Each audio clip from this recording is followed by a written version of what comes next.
अस्सलामु अलैकुम वरहमतुल्लाहि वबरकातुहू। मेरे मोहतरम अज़ीज़ साथियों, आज आपकी खिदमत में ऐसा बयान लाए हैं, ऐसी स्पीच लाए हैं जिन्होंने मीडिया वालों के पसीने छुड़ा दिए। और वो है कौन? वो है मुफ्ती सलमान अज़हरी साहब रहमहुल्लाह के भाई। अब आप जरा अपने दिल पर हाथ रखकर सोचिए, जिसकी ललकार शेर जैसी हो उसके भाई की भी ललकार कैसी हो सकती है। अभी थोड़ी देर में हम वीडियो दिखाने वाले हैं आपके सामने। उसके पहले थोड़ी सी गुफ्तगू ये करनी है कि आपके लिए दो बड़े नॉलेज इस वीडियो के दिखाने के बाद ला रहे हैं। एक नॉलेज ये है,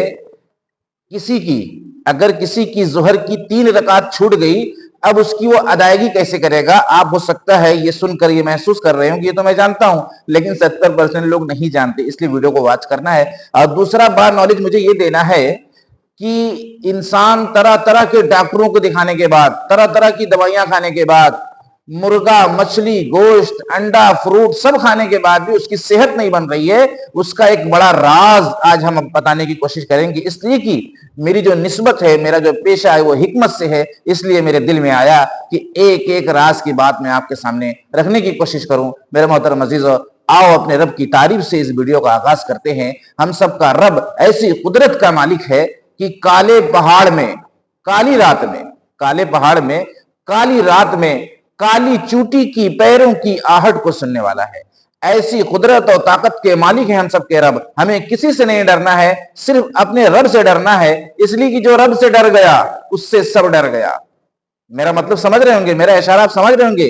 जो टॉपिक है उसी टॉपिक पर मैं बात कर रहा हूं। इसीलिए कहा, जिसे रब मिला उसे सब कुछ मिला, जिसे रब ना मिला उसे कुछ भी ना मिला। आइए इस वीडियो को देखिए, उसके बाद दो बड़े नॉलेज के साथ मुकदमा दायर करेंगे और उसके खिलाफ हम कार्रवाई की मांग करेंगे। बिल को हमने अच्छी तरह से पढ़ा है कि अब मांग नहीं कर सकते, तो क्या ये हमारे हक में बेहतर है? तो वक्फ की जो प्रॉपर्टीज़ पर जिनका कब्जा है हो चुका है, अब उसमें ये अमेंडमेंट में ये बात कही जा रही है कि अब उसके बारे में आप कुछ भी मांग नहीं कर सकते। तो ये कौन सा कानून है? ये हमारे हक में कहाँ बेहतर है? आप बोल रहे हैं अच्छा है। वो उससे हमें कोई मतलब नहीं, वो उनका इस्लाम से, मुसलमानों से कोई ताल्लुक नहीं। इस तरह के दलाल हर दर में रहते हैं। ऐसे दलालों से हमेशा पूरी कौम को, मिल्लत को नुकसान पहुंचा है। उनकी बात को आप उठा रहे हैं, लेकिन 99% जो इसमें दुख का इजहार कर रहे हैं उसके बारे में कोई बात नहीं कही जाती है। लेकिन सरकार का कहना है कि इसके बोर्ड के जरिए जो अवैध तरीके से जमीन कब्जे किए गए हैं उनको भी खाली कराने की जिम्मेदारी सरकार लेगी, और जो जरूरतमंद है, पसमानदा हों, गरीब हों, जो विवाहें औरतें हैं जिनको ये अमेंडमेंट में ये बात नहीं है। अमेंडमेंट आपने पढ़ा है? कहाँ पढ़ा है बताइए। सरकार का तो यही कहना है, लेकिन अमेंडमेंट में क्या है? गृह मंत्री कह रहे हैं जो 10 अमेंडमेंट हुए हैं, वो जो बदला हुआ वो आप बताओ ना, उसमें कहाँ है? लेकिन इससे ये बताइए कि आप बोले सुप्रीम कोर्ट में आप चैलेंज करोगे, जब ये दोनों संसद सभा में जब पास हो जाएगा तो आपको लंबी लड़ाई लड़नी पड़ेगी। आपको उससे लंबी लड़ाई, भाई आदमी अपनी प्रॉपर्टी के लिए 10-10 साल लड़ता है, और यहाँ हमारे मजहब का मामला है, हम जिंदगी के आखिरी सांस तक लड़ते रहेंगे।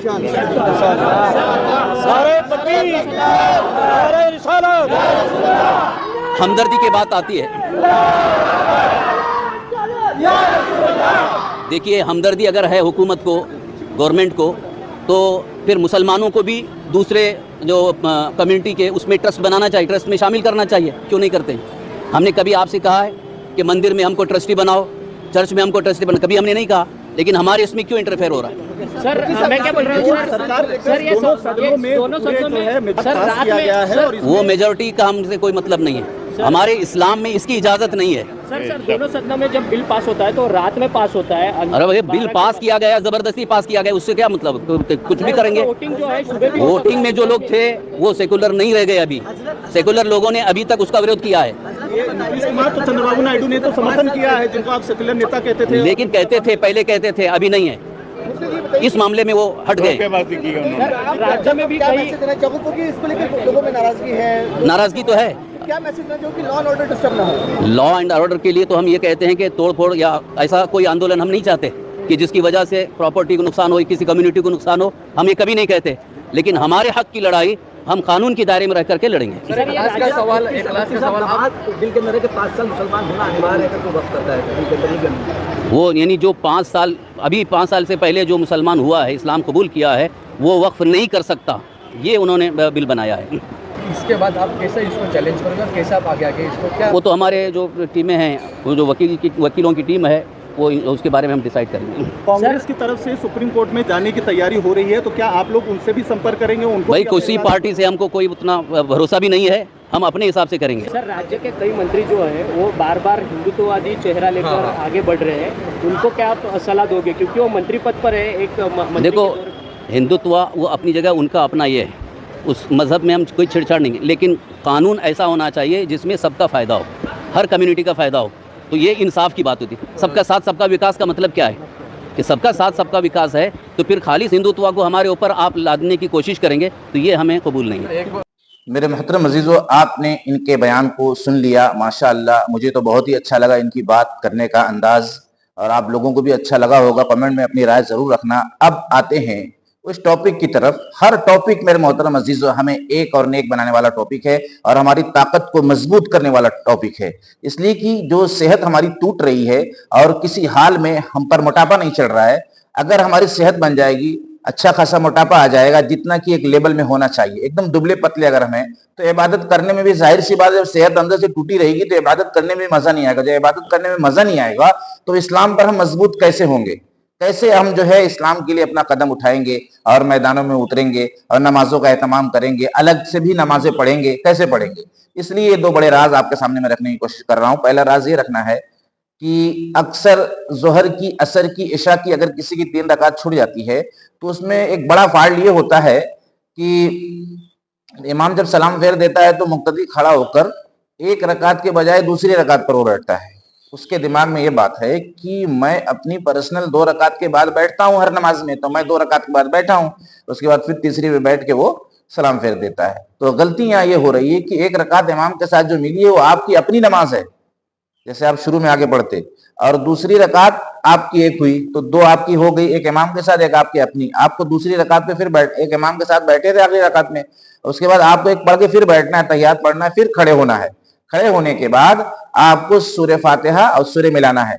पहली रकात में भी आप खड़े होकर सूरह फातिहा सूरह मिलाएंगे, उसके बाद बैठेंगे, तहियात पढ़ेंगे, फिर खड़े होंगे, फिर सूरह फातिहा सूरह मिलाएंगे, उसके बाद फिर सजदा रुकू करके खड़े हो जाएंगे, बैठेंगे नहीं, उसके बाद फिर आखिरी रकात में सिर्फ सूरह फातिहा पढ़ के रुकू सजदा आप करेंगे। और एक रकात सूरह फातिहा वाली इमाम के साथ मिल चुकी है, आखिरी रकात।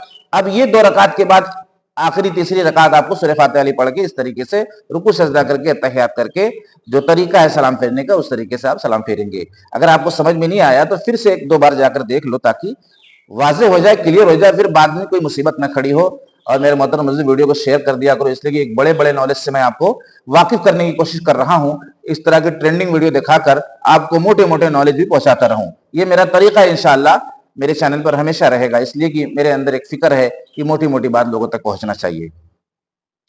अब आते हैं उस शिकायत की तरफ जो लोग लेके पीड़ित हैं, हैरान हैं, ये डॉक्टर, वो डॉक्टर, ये दवा, वो दवा, और तरह तरह की खानगी मेवे और इस तरीके से फ्रूट का इस्तेमाल कर रहे हैं, लेकिन मसला हल नहीं हो रहा। क्यों नहीं हो रहा है?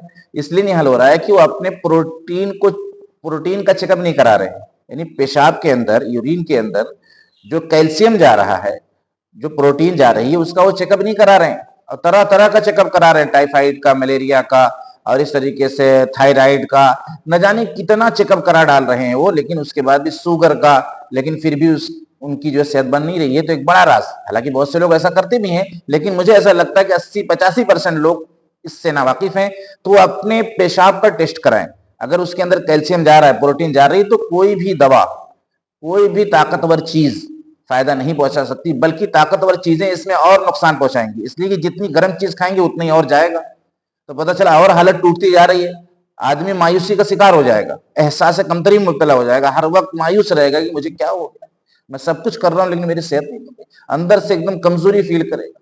मर्दाना कमजोरी पर भी फर्क पड़ सकता है, बहुत बड़ा फर्क पड़ सकता है।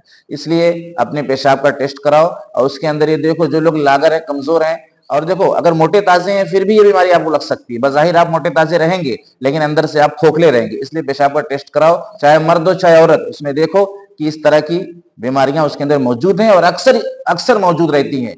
जो एक बड़ा राज था, मैं आपके सामने रखने की कोशिश किया हूं। चैनल को सब्सक्राइब करो, लाइक करो, कमेंट करो, ताकि वीडियो बहुत आगे जाए और बहुत बड़ी तादाद में इंसानों का एक बड़ा फायदा हो जाए। अस्सलाम वालेकुम।